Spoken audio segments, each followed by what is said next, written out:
Good evening, everyone. We're going to go ahead and start off. We're going to go no microphone first, see if that works. But just to get a sense of the crowd tonight, how many of you are here for the first time to this meetup group? Okay, cool. We got about 50-50. I always like to say thank you to Capital Factory. Capital Factory, I don't work for Capital Factory, so don't ask me questions later about as far as like specific programs, but I'll connect you. But Capital Factory has been supporting this meetup group for like 4 years now, actually maybe even 5 years. And so as the group has grown, so has Capital Factory, and it's even going to be something I talk about right now. But it's nice because this meetup group is really just a component of the Austin startup scene. And there's this very unique virtuous cycle where as more entrepreneurs get into the system, the more that really everyone prospers from it. And I'm a perfect example because it was 4 years ago where I was giving my first presentation on Lean to this specific group. And I was terrified when I was giving that presentation. I didn't know much about Lean. I was starting my business and I barely had any customers. But it was really exciting because from sort of that presentation, I was able to connect to Ash, and then I got connected to groups like Tech Ranch and Capital Factory, and then I did things like Lean Startup Machine. And here I am now, being able to bring in other amazing entrepreneurs and really help a wider audience and help the Austin startup scene continue to be a community that's really thriving. So I'm excited to have Brenda Lynn because she was here just a few months ago with just the seedling of an idea. And then as you'll see tonight, she still has a lot of questions and there's still a lot of things for her startup to prove, but she's at a very exciting point where it's starting to grow and it's starting to work. So I'm looking forward to seeing the lesson that she's going to share. And then if there's any way that I can help any single person in this room, please talk to me afterwards. And I hope to see more people from this audience up here for future presentations.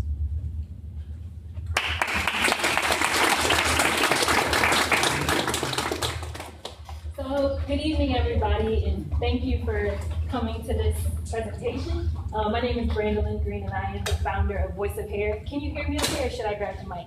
Okay, awesome.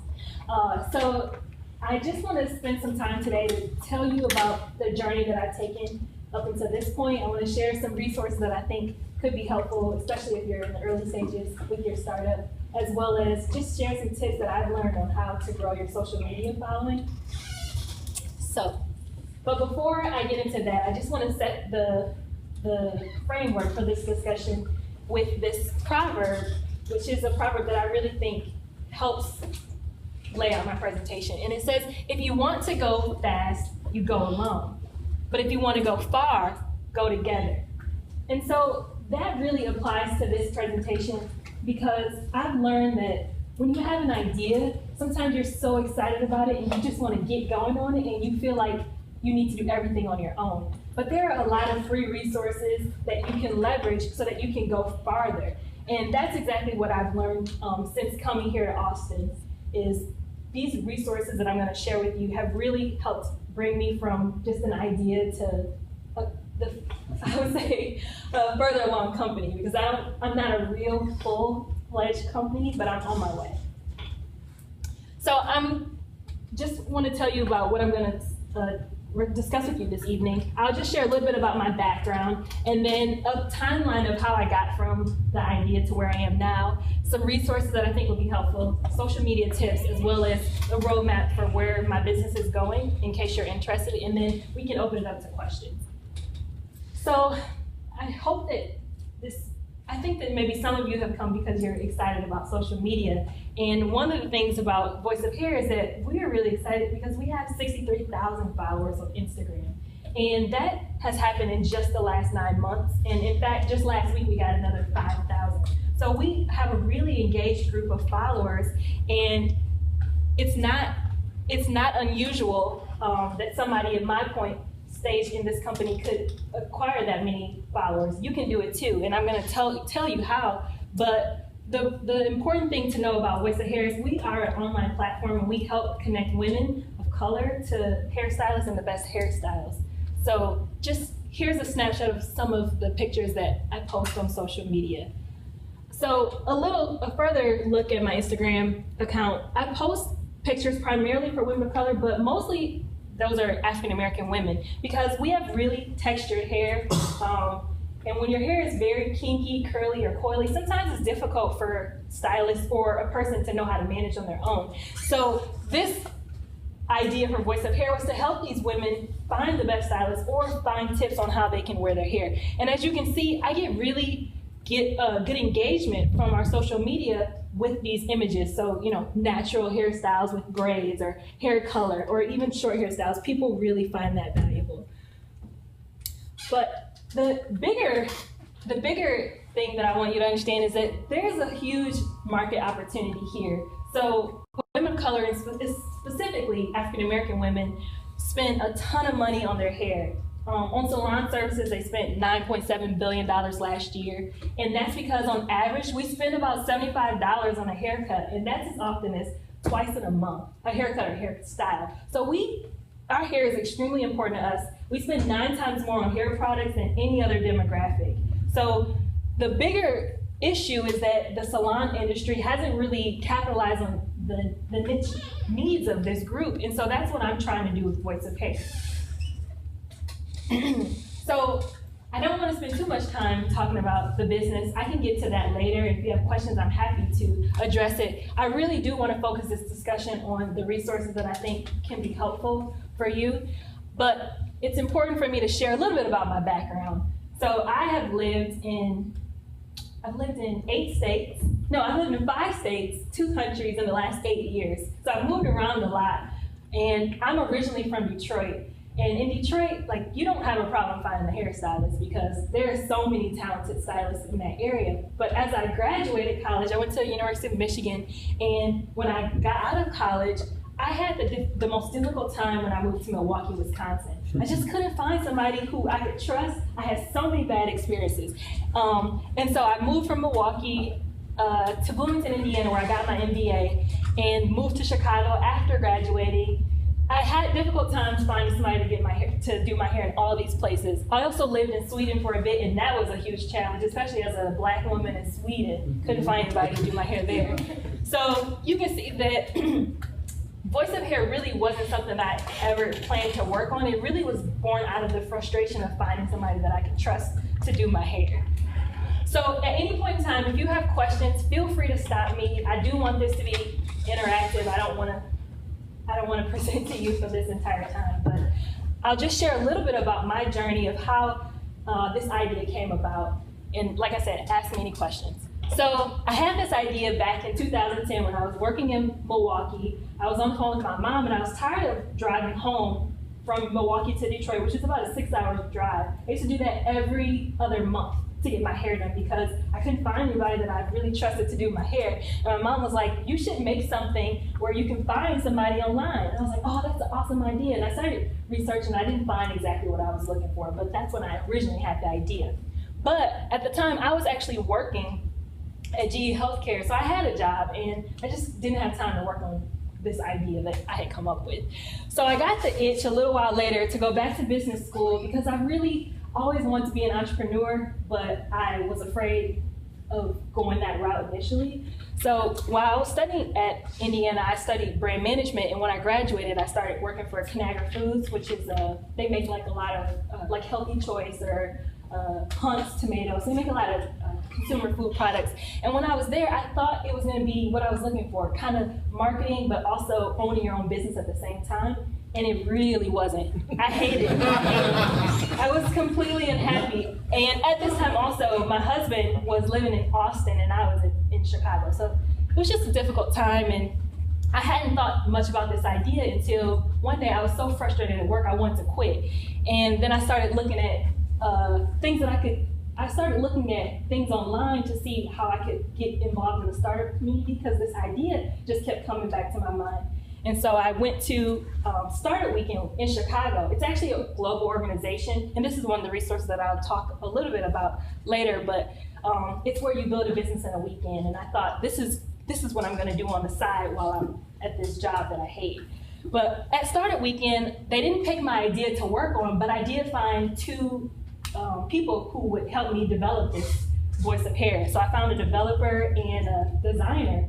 And I was so excited because they were women, both of them, and they were African American. So I thought they would understand my vision and be able to build this thing out. The problem was that they weren't very experienced and they didn't know what they were doing. And I actually spent about $3,000 with them and lost it because, long story, if you want to know, I'll tell you later, but it ended up 7 months later I didn't have a product and I had wasted all this money. So I was at a point where I just felt really lost, and I still had this desire for this company, but I didn't know how I was going to get there.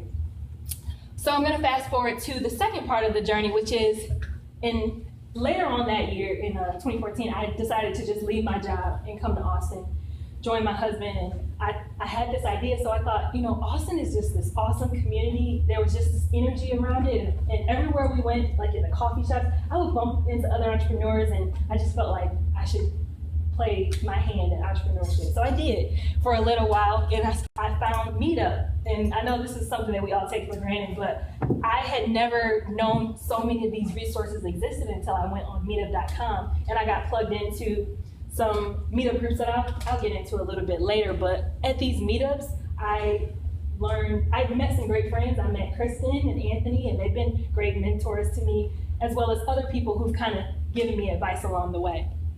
So then, after getting some advice from mentors, I started finding out about this thing called Hackathons, where people could help you build your business and you wouldn't have to pay anything for it. So I was all up for that. And I did a hackathon, it's called She Hacks ATX, and I'll get into that a little later. But I did that hackathon to try to get my site up and going, because remember, at this time I didn't have any money. Well, I had wasted my money and I didn't have a site. So I did that, and then I got my site up, and it was okay, but I still felt like I didn't have a product, and I wasn't even sure if this was a real company yet. So I applied to the Texas Venture Labs, and that is like a program where you work with graduate students, and they can help you with a number of business projects. So market validation, business model assessment, all those kind of things. And I thought this would be a great opportunity, and it was free, which is my favorite thing. So I did TVL for a couple of months, and then during TVL, I got a lot of good help from the students, but I still didn't have this site that I wanted, and I didn't have a technical co-founder. So I actually applied to a 3-day startup, which is similar to Startup Weekend, but it's more focused around students. And I did 3-day startup because I really was looking for a developer or a co-founder. I knew no one was gonna build my business in a weekend, but I thought I could meet the right people.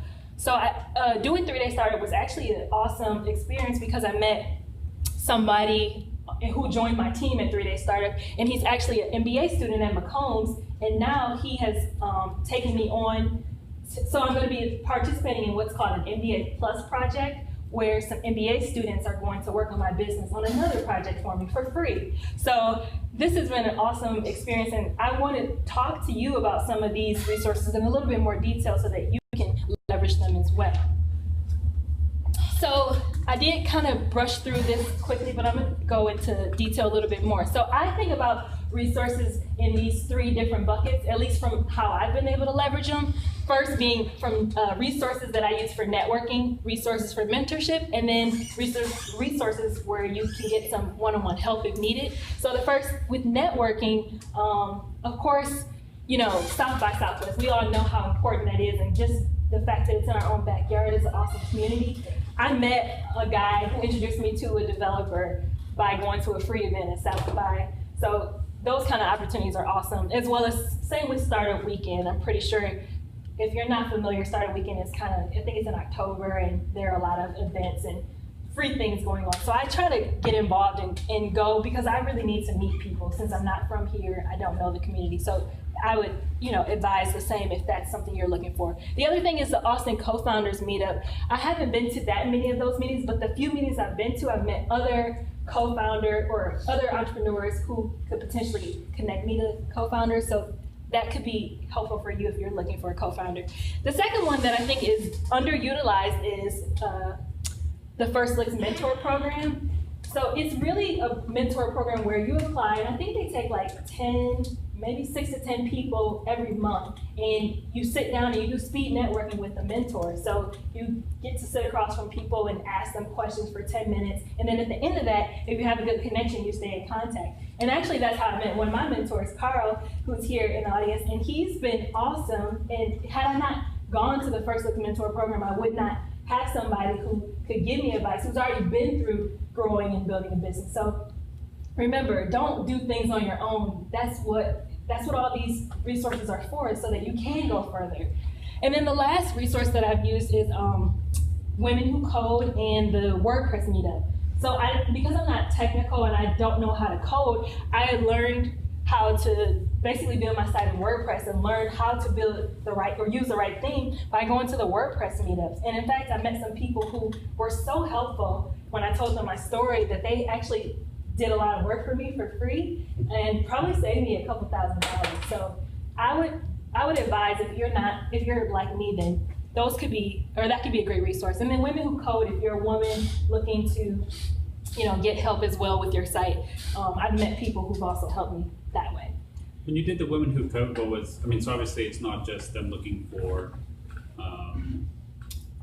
people to go in there and code. So how did you approach it? Because you obviously aren't like a technical, where you're just like, hey, I have this project and come help me do it, or? No, well actually at the time I was considering trying to learn how to code so that I could manage my site, because I didn't have a co-founder. So I went to that meeting, and at one of the meetings I went to, there was a guy who was like this huge developer, and he knows how to do a ton of stuff. So I had a question that I went to the meeting about, and afterwards I showed him, and he was like, you know what, we should just meet up for coffee and I'll help you fix it. And then he did, and then we met several times after that. So that's how I use Women Who Code. I'm not currently trying to learn how to code because I don't have time anymore, but if I did have time, I would still go. And yes? I'm curious, you've been like in a long journey with this idea, and you got like a lot of mentorship. I'm curious if the product was the same, 2010 as you think of it today. Yeah, that's a really good question. So remember I told you about those developers that I had that sucked, and no, they weren't that experienced. What they were building for me is very different from what I'm trying to do now. At the core, it's still a platform that was going to help women be able to search for a stylist in their area, but it was going to look more like a directory because that's what I had seen. So I was basically trying to build the next best directory site. But now, one of the things that I'm working on is kind of trying to build something that's more community-oriented, where the community helps people find the best stylists. So it's changed a lot. I've gone through several pivots. And what led you to that pivot? So with doing the market validation, so TBL, we put out a survey, and also we put out a survey to the 25,000 followers I had at the time, and then we called some of them afterwards, and they told us what they were looking for. People told us why they were following me and what they were still missing from their experience, and so that kind of helped us shape. I still am not certain that that's what I'm going to build out. I feel like I'm further along, but as I'll talk about a little bit later, I'm not even focused on building on that platform right now. Right now, I'm focused on acquiring more email users and doing some more validation with that. Are you going to talk more about the validation that you've done? Because that sounds like a very lean concept itself. You mean with exactly what you did, and how did you? Were these Instagram followers? Like, how did you reach out and contact them? So I put out, the Texas Venture Lab students, I worked with 7 grad students, and they put together a survey for me, and I put that survey on my Instagram, Facebook, Twitter, and I was reposting it every day, a couple times a day, and I said, I know this isn't the lean way to do it, but I did tell them, if you take this survey, you are entered for a chance to win $50, and if you give me your phone number, you have a higher chance of winning. So I think we got like 120 people out of the 25,000, so not a lot. Right. But 120 people responded, and then maybe 50 people gave me their phone numbers. So then we texted them and reached out and tried to schedule time to talk to them. And we put together some interview protocol, asking certain questions about why they were following me, what's their problem. If I had a solution, how much would they be willing to pay? What was the top light bulb moment maybe you got from the feedback? Well, there was a couple couple of things. One of the things was that I was surprised to find out that so many stylists were following me just for inspiration. So probably 50% of the stylists told me that they use my Instagram account to help their clients determine what styles to try. And so that was like crazy to me because I thought it was all about them wanting to be featured, which was part of the problem, but just knowing that they were looking to me for inspiration and the hottest trends, it kind of made me think differently about the kind of content I need to add to my site for now. So I think that's probably one of the biggest things. And the fact that I thought nearly all the people who follow me were stylists, but I found out that it's probably maybe around 20, 25%. The rest are just regular people who like my hairstyle that I post. Okay. What was the biggest difference from doing a survey to actually talking to people on the phone? Because the question that comes up a lot is like, hey, can I send a survey, or should I talk to my users? Yeah. What was sort of your experience with that? I really didn't want to do a survey because I already knew that, the survey presupposes that you know the answers or the right questions to ask. So I didn't really want to do a survey, but I knew that my team really thought it was a good idea. So we came to the agreement that we would do both. But the survey just kind of validates some of the assumptions that I had. But talking to people gave me insights that I wasn't able to get through the survey. So, things about like the hair inspiration or stylists telling me other tools that they were using, which I wouldn't have gotten from the survey. So I really think it's so important to talk to people. Yeah, so you had a bunch of mentors and work with different students. My guess is that you got for every question you asked, you got a different answer every time you asked a different person. How did you make decisions? How were you able to filter that and make the right decisions and know who you should listen to and who you should set aside for that? Mm-hmm. Well, thankfully, a lot of my mentors said things that were kind of aligned, but I did take your advice and do some experiments. And I think, so I would take somebody would say, you should not post so much. And so I took a day where I was like, or not a day, but I took like a week where I was like, I'm just gonna stop posting as much. I'm not gonna post 6 times a day. I'm just gonna post like 3 times a day. And then I noticed that I wasn't growing as fast, so then I realized I had to go back to, what I was originally doing. So just little things like that. I would just test out the advice that I would get. But another type of resource that I kind of mentioned was the hackathons. Like for me, I think hackathons are an awesome way for you to meet good people, especially those who would potentially want to work with you later, but also to get work done for free. I don't want to sound cheap, but I really had to be lean. Resourceful. So, yeah. So the She Hacks, as I mentioned, that one, I think it happens like twice a year, but it is for women founders, and anybody who's a developer or designer can be a part of that. But basically, it's kind of the same thing. You pitch your idea, people join your team, and they'll work on it. Yeah. Did you have a clear idea of how you're going to monetize it when you started?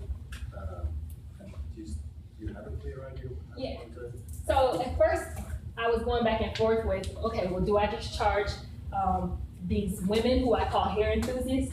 Do I charge the enthusiasts or do I charge the stylists? But that's something that I learned in the market validation through the surveys and talking to people, is that enthusiasts and people like myself who aren't professionals, they do not want to pay to find a good person. Even though they need it badly, they won't pay. So I have changed the business model a couple of times, but since I haven't launched, I feel like it doesn't matter so much. But initially I was gonna, have the stylist pay like a monthly fee to just be a part of it.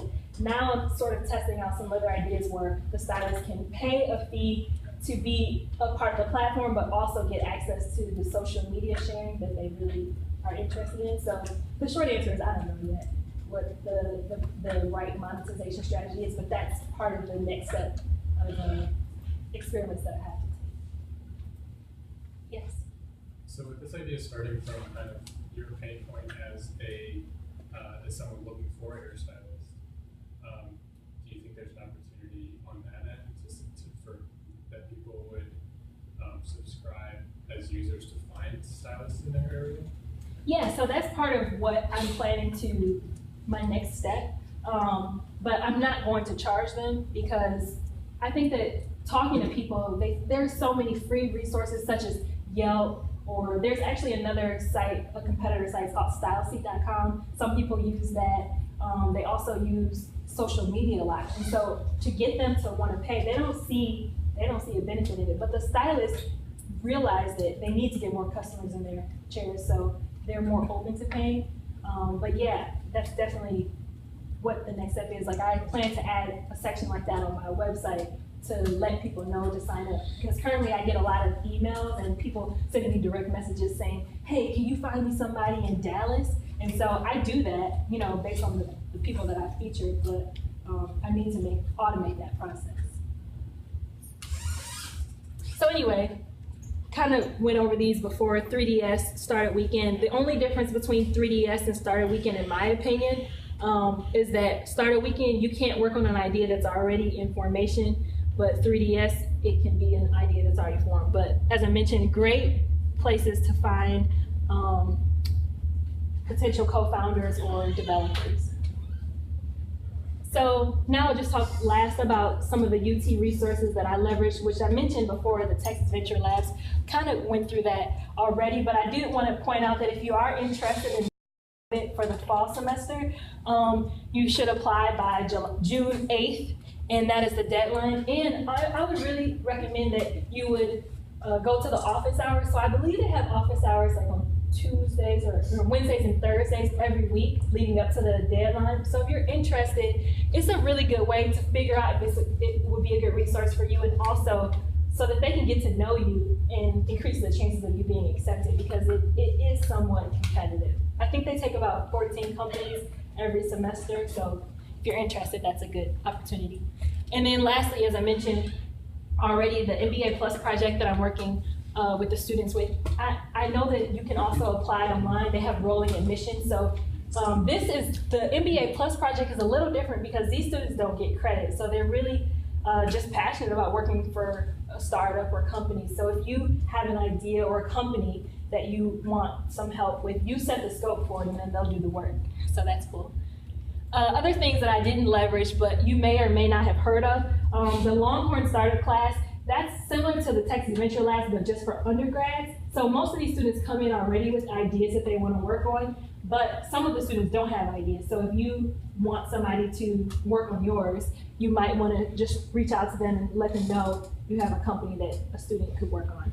Another one is Maker Square, which they're here and it's good, right? They have their own office on Congress. Oh, okay. Well, they're not far away, but I have some people have told me that they have had people to make websites for them who are in the Maker Square program, because these are people who are learning how to code, and sometimes they have ideas that they want to work on and sometimes they don't. So if you have a business idea or a website like me and you need somebody to build it, it could be a good opportunity. And then lastly, the Austin Technology Incubator, you may be familiar with it already, but it's more, I would say, like high-tech focused or for the biosciences.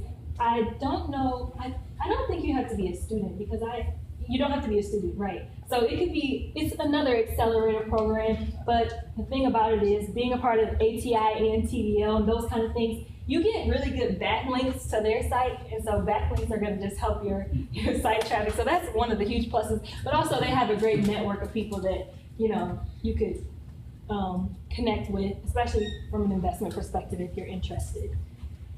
Okay, so now I'm going to talk to you about my favorite free resource, which is social media. And this is something that I feel like I haven't leveraged all of it, but I do feel like I'm learning Instagram pretty well, and it's been beneficial so far. So I mentioned before, I have 63,000 followers on Instagram, and that's really like my baby. I probably spend more time on that channel than any other channel. And Facebook is not as big, 885 followers, Twitter 331, and Pinterest 159. So you can see I'm not really a social media maven. But I've kind of learned to crack the code a little bit on Instagram. So if anybody has advice for me later on, I'm happy to take it for the other channels. But one thing about Instagram I feel like is it's a channel where you can grow for free. So Facebook, in order for me to get my following up right now, I need to invest, probably not a ton of money, but I would have to put money into it to get more fans on my page, and I'm just not that interested in doing that at this point. Maybe at some point I will.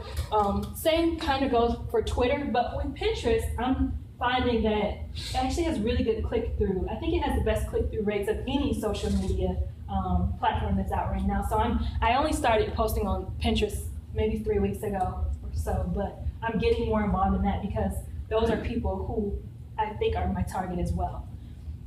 So I focus on Instagram primarily as a channel to drive a lot of traffic back to my website. Yeah, please. Contrasting to Facebook, is your Instagram followers all organic, not paid? Yeah, so all of my followers are organic. I haven't paid for any of them.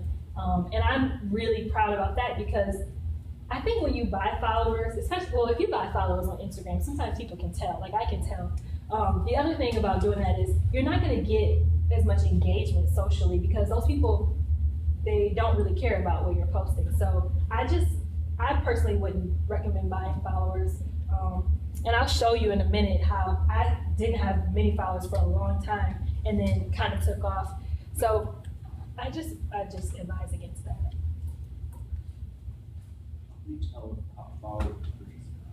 Well, on Instagram, since I feel like that's kind of my expertise area, but Instagram, you can see, for example, for me, I post a lot of women of color. And so sometimes some of the people that, the stylists who want to be featured, I can look at the people who are following them and I can see they're from other countries and they don't have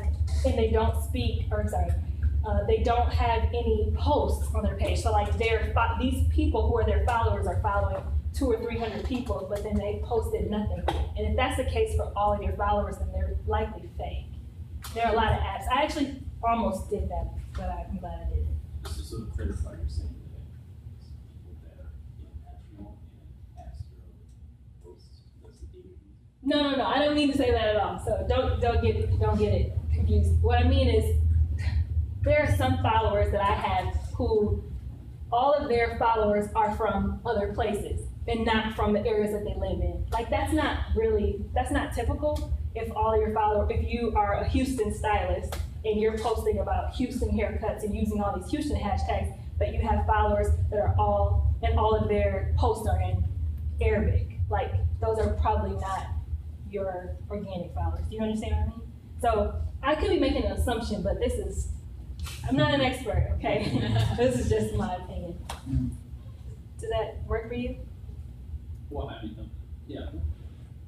Okay, well, we can talk about it later. But on my site, I launched it in late December after I did that hackathon, and I haven't been doing a lot with like SEO, so I definitely could do better, but I have about 10,000 monthly visitors, about 17,000 page views, monthly page views. So I really could do a lot better job of like reducing my bounce rate, and there are things that I can do, but obviously I'm on this journey. I'm just kind of at the beginning, but I definitely have room for improvement. So I didn't start with all these followers. There was a tipping point in December, but you can see I started posting onto social media in July, and I had about 158 followers. So I started with like my friends and my family and just begging them to follow me. And then I would ask them to, I was at the point where I would post something and nobody would like it, so I would call my sisters like, please don't like my last post. And that happened for a really long time until I think I started to learn other tools that I could leverage to grow. Going back to your traffic website visits, 8,000 unique, what's the main driver of that? Is that from your social network? Yes. So 80% come from Instagram, and then 70% come from Instagram, 10% is organic, and then 20% is from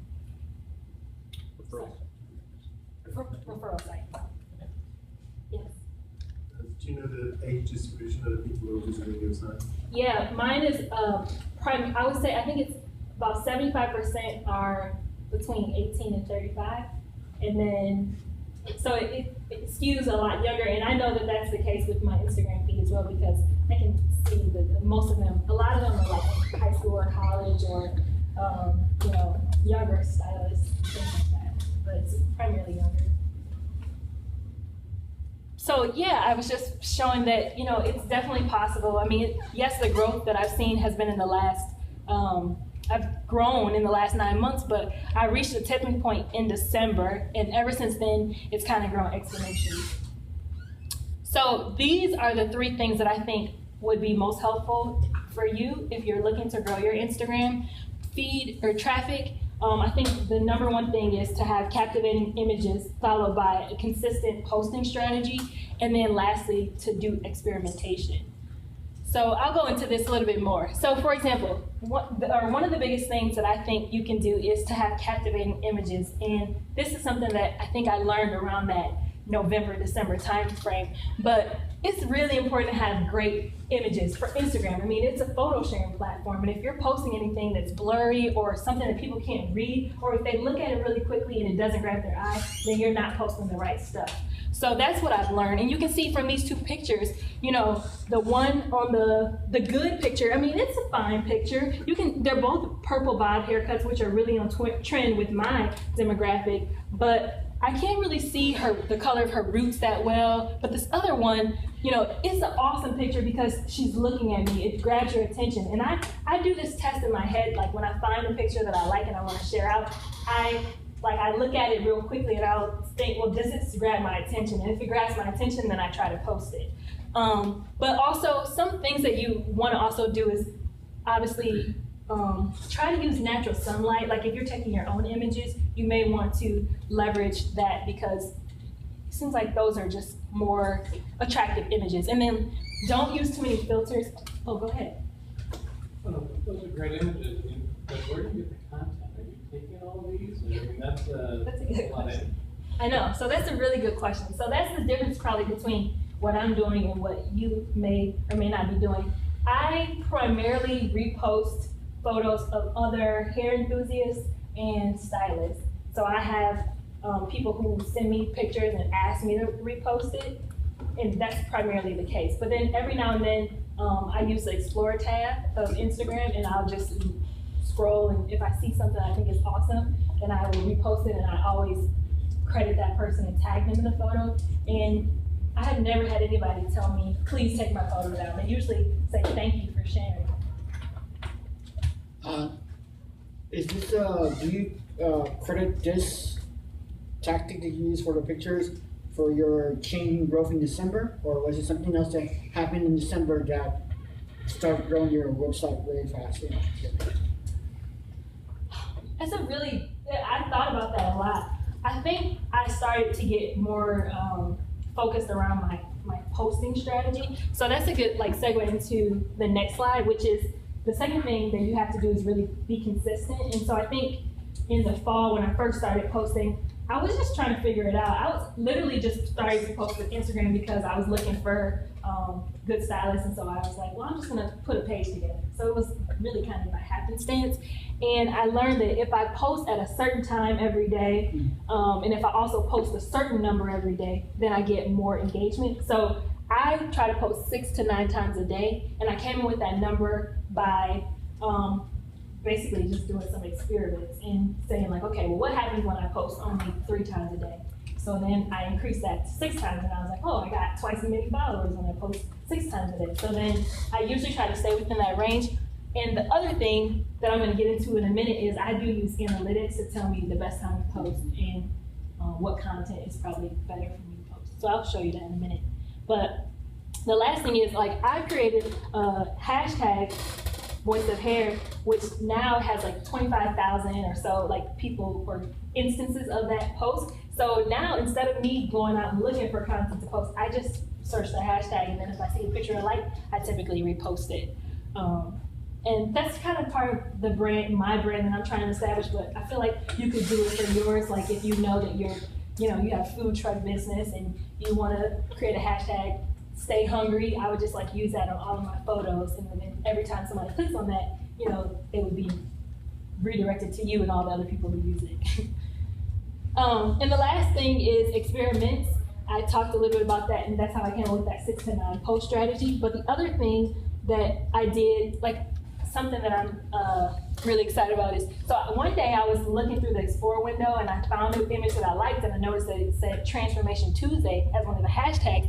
And so I clicked on it and I saw like, I don't know, I think it was like 1 million people using that hashtag. So then I was like, well, I need to start using this on a Tuesday. So I did, and ever since then, I've learned that I get 25% of my followers on Tuesdays because I post transformations, and I always use this hashtag. And the other thing that I experimented with is children's hairstyles. So I wasn't sure if people were interested in kids' hair because mostly, I mean, these are older women on my page. So I just like did an experiment to see what would happen if I posted a kid. And I learned that I get 70% more engagement on those photos when using, when I have kids on there. So now I always post a kid like every Tuesday night. That's part of my regimen. And I probably could post more kids, but I know that people like to see cute kids on Instagram. So the other thing that I was talking about before is I use Iconosquare. I'm not sure, has anybody ever used it? So Iconosquare is like my best friend. It's really a free tool, and it gives you analytics about your Instagram account. Now they actually tried to change the price and make it really expensive a couple weeks ago, but they took it back now. So it's free for the foreseeable future. But it tells me the best time to post and when my followers are most engaged. So the black is on the top and the side. The black is when I typically post, and the gray is when other people or when my followers are engaged. So now I have a strategy where every morning I look at this, and if you hover over the circles, you can see exactly how many people there are. So like, it might be difficult to see, but anyway, that big gray circle on Wednesday night, like I always try to post something at that time. So having a post strategy is really important. It seems like that there's a conflict of interest between, say, the being consistent and experimenting. Is there a compromise you're finding, or how are you dealing with it? Is there like you are only experimenting with a certain percentage of followers? Yeah, because how are you doing? When I say like be consistent, I mean it. I guess I was a little bit broad, but I think it's important to be consistent with your brand and who you are. So, for example, on my page, I'm only posting women's hairstyles. And I get a lot of requests from people asking me to post like this cool men's haircut, which I think is cool, but that's not a part of my brand. So I really want to focus on that. So if I was like a restaurant business, I would focus on my food or people enjoying the food, but I wouldn't post other random stuff. That's kind of what I mean by that. And for the experiment part, I mean, it's okay to, of those 9 or 6 posts that I do, I feel like it's okay to experiment with one. I'm not gonna get everything right. Yes, sorry. First of all, I'm really commended for the work that you've done going for it. Thank you. But as I'm learning the lean startup methodology, one of the things, first 2 things that customers have problems that we're sort of trying to fix. It's definitely a problem I see. Personally, I know. Yes. Secondly, I think there's a solution to every problem. But the 2 things that we try to ensure or make sure we have a viable business is, number 1, to make sure that the solution we offer solves their problem. Number 2, if that problem has customers. And so my question for you is 2 things. First of all, when you got out the building, you started doing and you alluded to your validated learning, you're doing your experiments. Why wasn't your first experiment seeing if customers were going to pay? And the follow-up question is, what's your end game? Are you trying to monetize this? Where is your revenue stream? What's the source of your revenue stream? And why didn't you test that in your first experiment? But if that's not your goal is to earn money, what is your goal? No, definitely I need money. That is a goal that I have, and that's a really good question. My first experiment wasn't to test the willingness to pay because I'm still learning this just like you may be. So I didn't know how I could test getting somebody's money without having like a solution. I really thought, up until a couple weeks ago, I really felt like I just need to get this website up and going so that I can start making money. And it's only it's only recently that I realized that I can actually start making money now. But just, I forgot to mention this, but I actually do make a little bit of money. People pay me to post their pictures on Instagram now, and because my following has grown now, I've been contacted by like some bigger brands who want to collaborate with me. So it's not a ton of money, but yes, I am getting some paying customers, but really Instagram is not my business model. And I have a slide in the appendix that I can show you later, but with the platform that I intend to build out, I do intend to charge the stylist a monthly fee of like $25 to be listed, and then they can also pay for sponsored content on my page or on the home page of my site. But in the interim, since I'm not there yet and I don't know when I'm going to be ready to build that platform, what I'm planning to do is do some like email marketing where I'm using the emails that I collected or plan to collect really soon, and then marketing those stylists to those subscribers who are currently following. So yes, money is important. I think I just didn't realize that I could start testing that. So as soon as you roll out your MVP, your minimum value product, you can get money. Right. That's great. I didn't know exactly how to do some of it, and I was scared. So yeah, cool. So at the moment, is your email list is like 0 right now, or? It's not 0, but it's still less than 1,000. And I know that the real value, I mean, Instagram followers, that's awesome, and it's a great driver to the website, but really, you know, I need those emails because that's what's going to give me permission to market to those people. And so that's what I'm focused on. Like when I go home tonight, that's what I'm working on, is some ebook and other things to drive them. Yeah, so can you talk a little bit about your ebook idea? Yeah, so Carl, my mentor here, he and I, we had a really good discussion, and he gave me the idea that I should launch an ebook where I'm highlighting some of these styles, or my best styles that I'm posting. So my ebook, don't steal my idea. But the ebook that I'm going to be putting out soon is it's going to be how to make the best first impression with your hair, and I'm highlighting the top 10 styles for every hair type because I do post natural hair, relaxed hair, braided hair. So I want people to know how they can have great first impressions and how their hair is important in that. It's going to be free, but really, I just think it's going to be something that's going to get my hair enthusiasts, which are the majority of my followers, to engage with me online and give me their email. And then I can take that in turn and say, hey, stylist, I have these 10,000 people on my email list. Don't you want to advertise with me so you can get exposure to the people who are looking for you? So that's part of the game plan. Well, I would say that, I mean, I go to a stylist and I'm always sitting there with my kids and we look through those big stack of style books. You know, I know that's very old school, but that's just been the way it's been done for quite some time, and obviously there's a whole lot of money in those books. I mean, just get rights, publish some books, and get subscriptions and distribute them, you know? I did think about that, and even, I guess, but the industry itself is moving to more of like a digital kind of thing. It's not actually. For No, it's not. It's Mom not still wants to have books. Yeah. Physical books right now are springing back. Books, EPUBs are flattening out. It's about 20% of the market. Oh, So I think it's a wonderful idea that project is. I mean, that's something that I guess I just never really thought about. I know some of the hair books that focus like on black hair care, a lot of them are like they're not in operation anymore. So in my head, I felt like that industry might be making the shift, but it's something to definitely think about. When your stylists sign up, part of the fee is they pay you $25 and they get a book, and the book sits on the table and it's your book. So. Thank you, I appreciate that. Any other ideas for my business?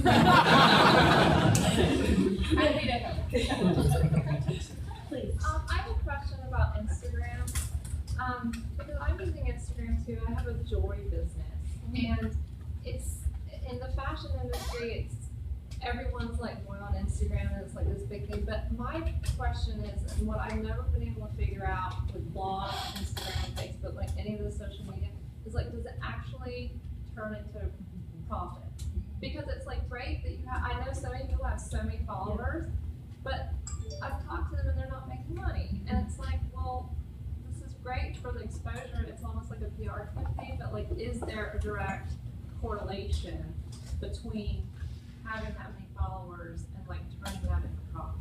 So I don't know the answer to, that's a really great question. I don't know the exact answer to that, but I do have like a tip at the end, just about like how you should be framing up your content. I think a lot of people are using Instagram incorrectly, and I have been. I think you have to not just post content, but like, what is the point of having 60,000 followers if you aren't converting those into customers? And I think there's a strategy, it's a 60-30-10 rule that you should use to make sure that you are using it. And if I had a jewelry business, I think I would be able to make even more money. I can even tell you about something, I'm not sure if you're using it, it's called Spreadsheet, but it's free. And so if you do a post, then you can use this Spreadsheet tool, and it's like a free inventory management tool too. But you can tell people you can post a picture of your earrings, and then if they want it, they have to put their email address and then put sold next to it, and it'll send them an invoice. Oh, I think I've heard of, there's a bunch of different programs like that. There's like one called Soldsy, and I was,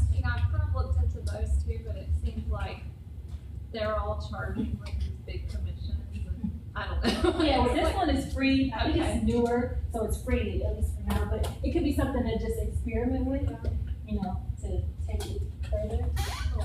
One thing also, I think you bring up a really interesting point, which is, it's not about really like the size. The reason why the email list is so powerful is because email is when you can start doing permission-based marketing, and so, just if you get 20,000 page views, but you have a bounce rate that's 95%, that first number is really the vanity metric.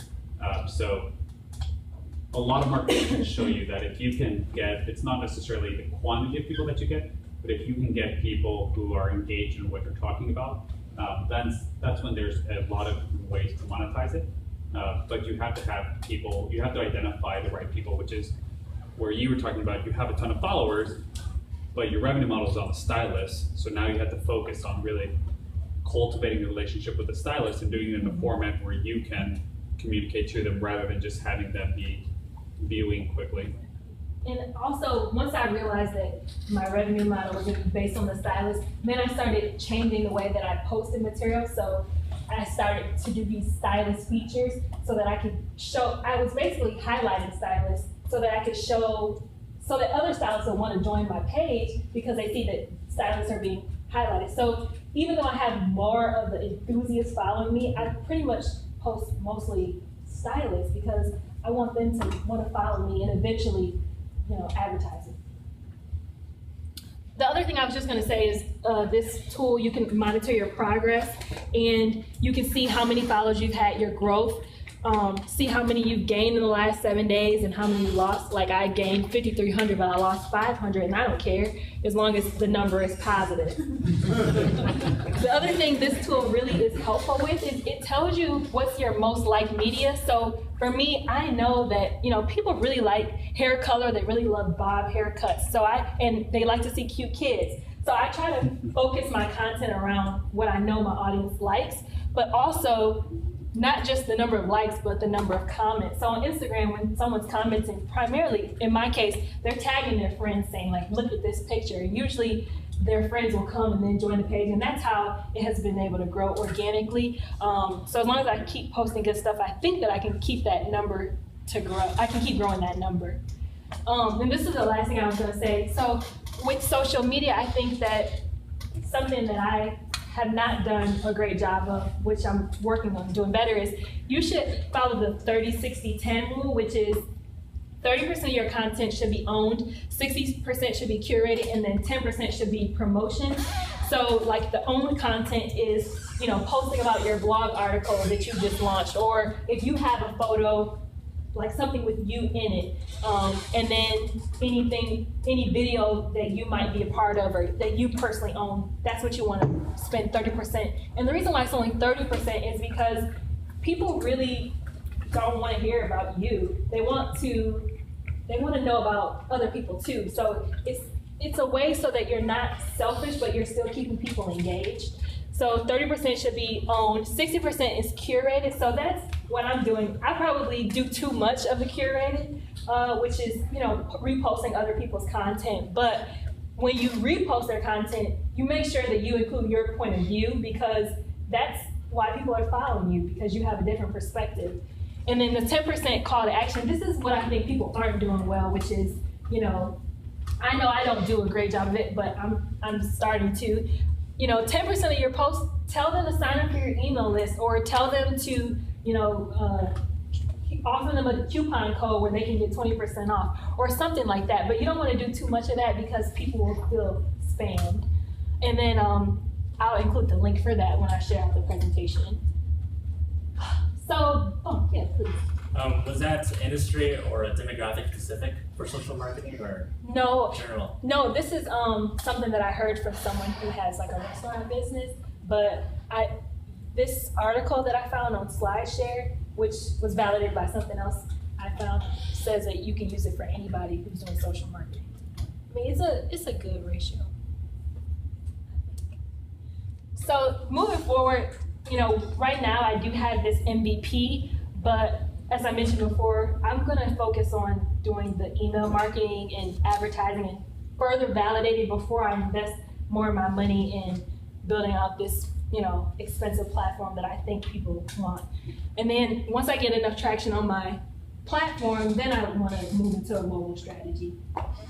So are you you're basically taking your Instagram followers and like hoping that they're going to your website, and then they'll sign up for your list, and you can gather their names and direct market to them? Yes. Okay. That is what's happening right now. Okay. And, I mean, I don't post enough about my website, but every time I do, I see like an 80% increase on my website. So I know I need to just do more of that. So if you post about your website on Instagram, like how do you do it? So I should have included a post, but like if I have an article that I'm writing or a blog that I'm writing, then I'll do a post with the picture. Like usually it's a woman's hair, and then I put my website at the bottom of it, and then in the caption I'll say, hey, check out the new blog post on Voice of Hair, blah, blah, blah. So the reason why I don't do enough of that is because I haven't had time to generate enough content. So if I had more content, I would do that more often, but I just have to make it happen. So that leads me to ask the question, is this what you do full time? Yes. Okay. It really does suck up all of my time. I know it can seem like, oh, you can just do it on the side, but curator does. Yeah, it's what I'm doing full time. So my husband is in the audience, and he's very supportive, and you know, he's like the person I go to when I want to figure out what's the good thing to post. So he's about that. But that's pretty much it, and I just wanted to kind of remind you of, hey, these are some of the resources that I think can help you go farther, and you don't have to do it all on your own. I know that if I was still back in Chicago trying to do this all on my own, I probably wouldn't be working on this, but Austin is it's a great place, and there are a lot of good resources, and I hope that this was of value to you and you got something out of it. So thank you.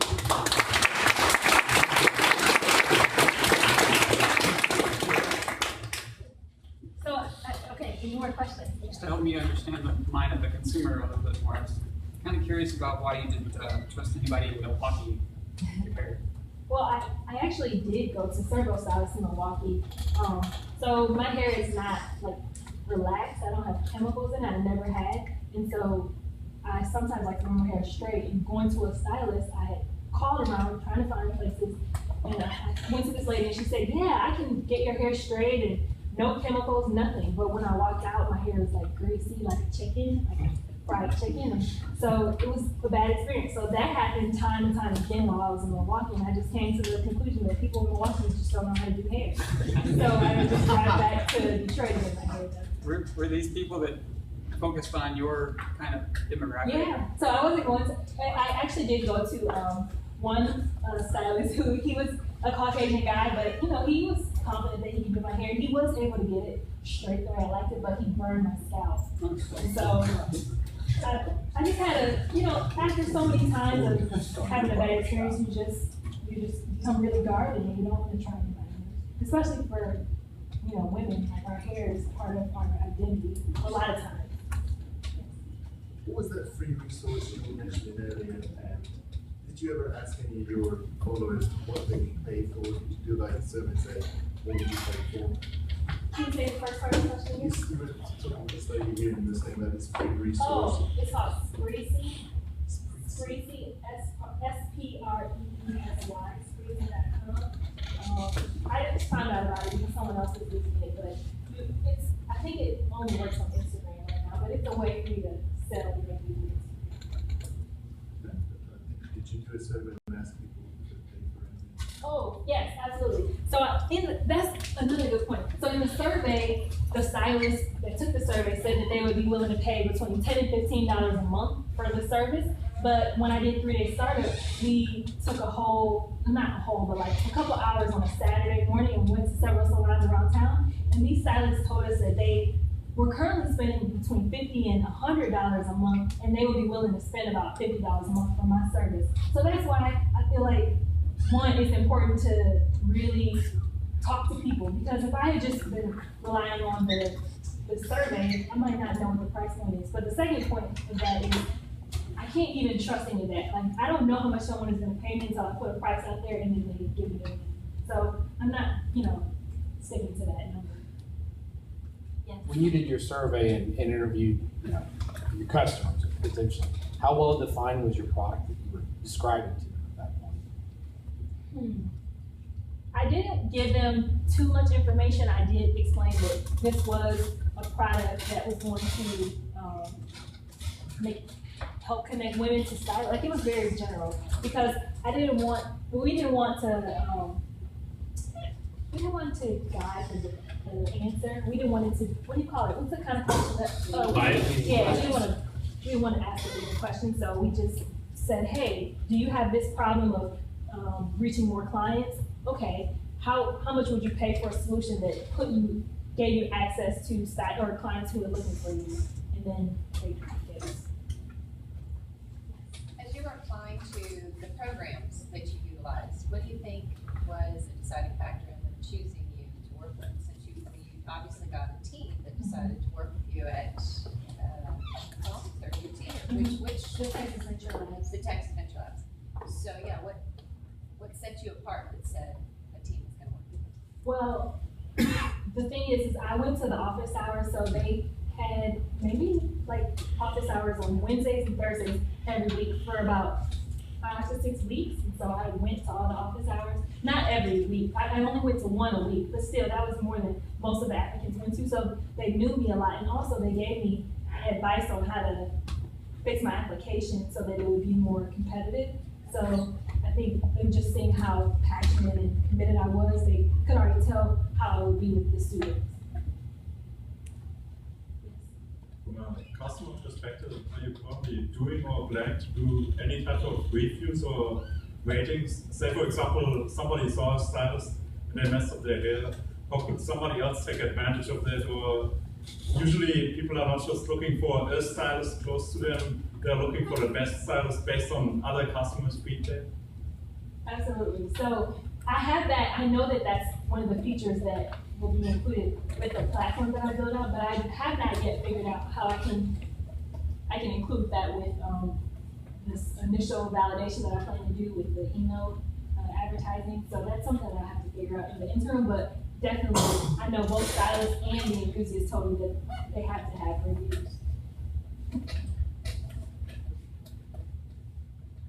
Anything else? Yes.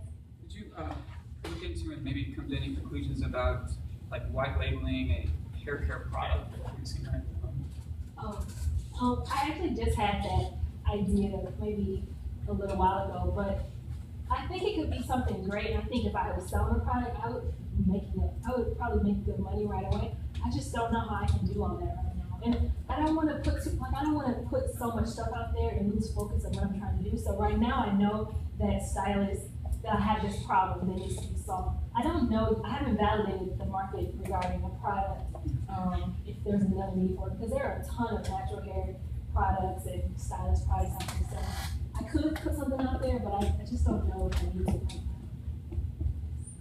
The designs that the hairstylists come up with, are they unique? Do they keep it to themselves? Do they sell it to each other? Or was just wondering about the designs themselves, because they're kind of quite complicated haircuts. I mean, can any stylist just look at a haircut and go, great? No. My haircut is number 2. No, any stylist cannot, and that's the one thing that I did mention is, from my research, I've realized that part of the value proposition that I want to offer is I want people to find the best hairstylists. Like there are a lot of different websites out there, and I'm not trying to be one of them. I just want to help people find the best so that they don't have these bad experiences. So these stylists, their profiles on social media are public. So to me, that says that they want people to find them. So I don't know if you can like trademark or trade dress, or, a hairstyle. I'm not sure. What was your strategy in determining if they're the best? So I only post like the best photos, and in my mind, I just decide what's best. Like like stylists. For the web. So the way the platform I intended it to work is on the homepage, people will be able to see images from the stylist, and the community will vote on those. The voting system? Yeah. So I'm not deciding with the community. Yeah. So in addition to having a product for hairstylists, could you offer a package or price for salons so that then they can have their stylists all on the platform for one price that's obviously higher than for the individual stylists? Because then you could also, because then if you have salons that have multiple locations around the country, then you could potentially have an easy in and kind of get a platform to grow. That's a great thought. I hadn't really thought about that because most of these stylists, at least within this community, like women of color, they are booth renters, and so they don't work for a salon. And the few salons that I talked to, they said they had like their own, marketing program. So I didn't really think about marketing to them, but I do think it would be easy to create a package just for salons. So I think that's a great suggestion. Can you talk a little bit about your experience going to the hackathon as a non-developer and how that worked for you, or anything you do different if you did it again?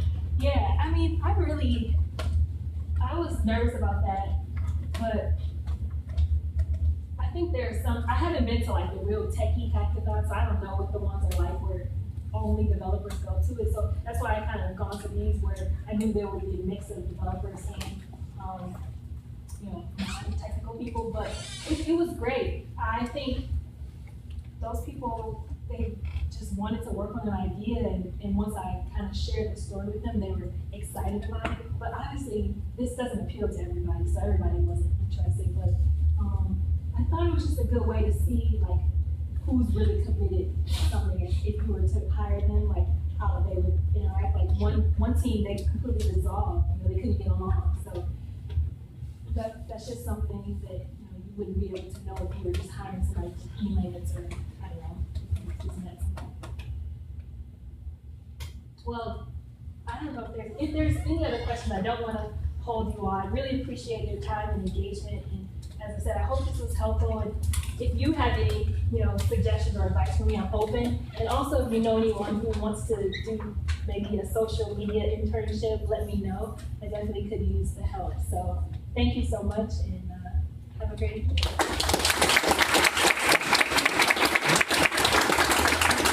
Hey guys, so after this we should go to Buffalo Billiard, so if there's anyone who wants to continue the conversation, just join us down there. And thanks again everyone who came out.